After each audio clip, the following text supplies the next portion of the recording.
दो प्रत्याशियों को एक जैसे चुनाव चिन्ह, सतारा में मिली हार पर शरद पवार गुट का बड़ा दावा।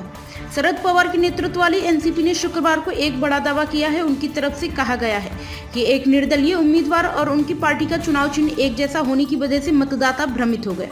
इसकी वजह से उन्होंने एक सीट भी खो दी है। एनसीपी की तरफ से कहा गया कि लोकसभा चुनाव के एक समान चुनाव चिन्ह की वजह से कई सीटों पर उनके जीत के अंतर को भी कम कर दिया गया है। अब एनसीपी इस मुद्दे को लेकर चुनाव आयोग से संपर्क करने की योजना बना रहा है। बता दें कि पिछले साल जुलाई में एनसीपी का विभाजन होने के बाद शरद पवार गुट को तुतारी का चुनाव चिन्ह आवंटित किया गया था। वहीं इस लोकसभा चुनाव में एक निर्दलीय उम्मीदवार को पिपानी नाम का एक चुनाव चिन्ह दिया गया, जो कि एनसीपी के चुनाव चिन्ह के समान दिखता है। सतारा सीट हार की वजह चुनाव चिन्ह।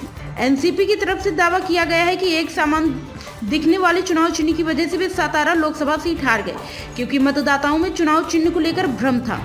सतारा लोकसभा सीट से चुनाव लड़ रहे निर्दलीय उम्मीदवार संजय गाड़ी को पिपानी चुनाव चिन्ह की वजह से 37,062 वोट मिले, जबकि एनसीपी के उम्मीदवार शशिकांत शिंदे बीजेपी के उदयन राजे भोसले को 32,771 वोट के अंदर से हार गए। मामले को लेकर शरद पवार गुट के प्रदेश अध्यक्ष जयंत पाटिल ने कहा कि वे मामले को लेकर चुनाव आयोग से संपर्क करेंगे।